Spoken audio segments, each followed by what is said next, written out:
سوچ اس قوم کی مر چکی ایمان نہ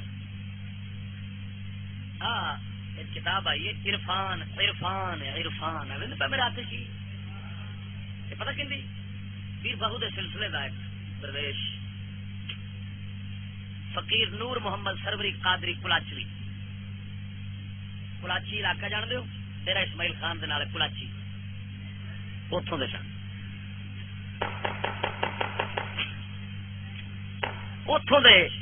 یہ پہلو سکول پڑھتے سن اللہ تعالیٰ انہوں نے کرم چکیتا ہے اتوں نفے چڈی عرش ہے جی لکھیا کتاباں تو پیر باہو کے دربار سے آ بیٹھے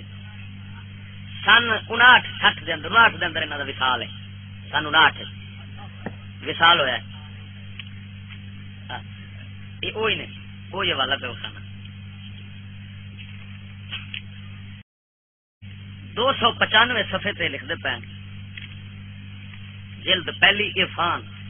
یہ چھپی ہوئی کتاب اتوں دی افسوس کے زمانے سے روحانی علوم اور باطنی فنون مٹ گئے ہیں اور باطنی امراض کے طبیب الارواح اور معالج القلوب دنیا سے رخصت ہو گئے ہیں اسلام در کتب اور مسلمانان در قبور والا نقشہ نظر آتا ہے اسلام کتاباں مسلمان قبریں تک یہ نقشہ سامنے ہو مذہبی تعلیم اور روحانی تلقین کے دروازے بند ہو گئے ہیں اوسڑے پہ آتے ہیں سن 59 کے نا وصال ہے آج کل کے مدرسے اور کالج ہیں انسانی فطرت اور مذہبی ضمیر کے لیے گویا قصاب خانے اور بچڑ خانے ہیں یہاں لاکھوں انسانی قلوب کے معصوم ریوڑ کفر اور الحاد کی کالی دیوی کی بھیٹ چڑھائے جاتے ہیں اور بے شمار پاک ارواح تحریت اور بے دینی کی دیوی کی دہلیز پر ذبح ہوتے رہتے ہیں کما قال اللہ تعالی ولا تقتلوا اولادکم خشیۃ املاق نحن نرزقهم واياكم ان قتلهم كان خطا كبيرا اللہ کہ اللہ تعالیٰ نے فرمایا اپنی اولاد کو بھوک کے ڈر سے قتل مت کرو ہم ان کو کھلاتے ہیں اور تمہیں بھی بے شک ان کا قتل بہت بڑا گناہ ہے اس نے نور محمد سروری کلاچوی نے اس آیت پاک نو اس مقام سے لے آ کے استدلال سے استنباط سے کیتا ہے کیا یہ سکول باہر جاندے نا انہاں دے ماں پیو نو اللہ تعالیٰ فرما دیا ہے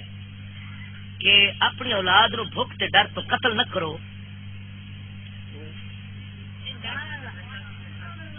کوئی مائی دلال پڑھ سکتا ہے سلطانی اتنے صاحب بیٹھے ہو سن پیر باہو دے سلسلے دے مرید جی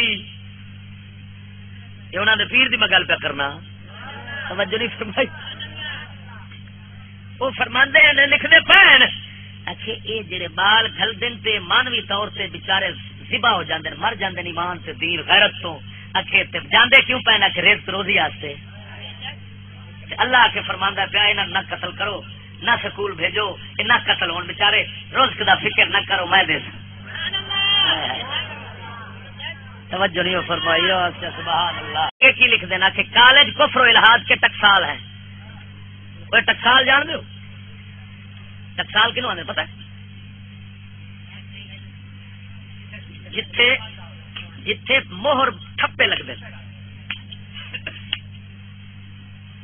آخری منٹ لاہور دے اندر آخری منٹ خطاب اتنے پیسے اتنے ٹھپے لگ دیں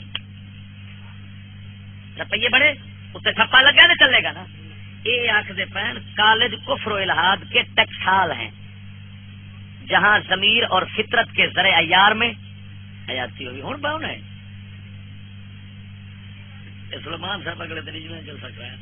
جہاں ضمیر اور فطرت کے ذرے عیار میں بے دینی اور بد اخلاقی کا کھوٹ ملا کر انسانی قلوب کے سادہ لوہوں پر کفر الحاد اور دہریت کی مہریں لگ رہی ہیں الفاظ ویکھو تو الفاظ اس بزرگ دے الفاظ ویکھو اور یوں ہزاروں یوسف ان کھوٹے داموں کے عوض بکے جا رہے ہیں ہزاروں یوسف کھوٹے داموں کے عوض بکے جا رہے ہیں وہ اندر تیرا پتر یوسف عمرے قدر کرے سی کیوں بیچارے نو ماردا پیا ٹکیاں دے بھا ویچدا پیا کھوٹے ٹکیاں دے بھا بڑا مول ہی تیرے مسلمان پتر دا یہ ہن میں تے نہیں لکھی جڑے میرے نال مناظرے کردے نے انہاں دی قبر تے جا مناظرہ کرن امام احمد رضا دے دربار سے جان مولانا یوسف بن اسماعیل نبھانی رحمۃ اللہ علیہ دربار سے جان جنہ جنہ سکولوں کے خلاف لکھا. میرا موضوع پہ بزرگ انگریزی تعلیم علماء و مشائخ کی نظر میں 7 قسط لا چکا, 8ویں لانی والے انشاءاللہ العزیز. ہاں جی تے میں دسیا بھی کہڑے کہڑے بزرگ, میں قسم خدا دی پیر مہر علی شاہ, پیر سیال, سارے ولیاں دا کٹ کٹ دسیا. کیا ویکھو سارے انو حرام تے کفر پہ لکھ دے جی. ہوں یہ نہیں کر ایویں دے ولی کوئی ملا کٹ لیا جنہیں آخیا ہوے جاؤ سکول پڑھو, لیکن ولی ایسا ہوے جنوں میں بھی ولی مننا سارا جگ ولی مننے. توجہ نہیں فرمائی یار, بناوٹی ولی نہیں, مصنوعی نہیں, سکولیہ ولی نہیں, جنوں جگ مننے والی. میں دساں گا میں جدا جدا نام لواں گا انہوں سارا جگ منے گا. دیوبندی بھی آخر گے ولی سی. ایمان نال دسو پیر مہر علی شاہ کا نام دیوبندیاں دے اگے لو, وہ بھی آدھے ولی سچا سی. سانو بھاوے جھوٹا آخر گے لیکن پیر مہر علی نہیں آخ سکتے. میاں شیر ربانی شرک پور دا تاجدار آپ ولی سارا جگ منتے. میں یہ بزرگوں کے حوالے کٹ کے پائے نے جہاں مائی دلال حوالہ غلط ثابت کر دے قسم خدا دی میرا کیما کر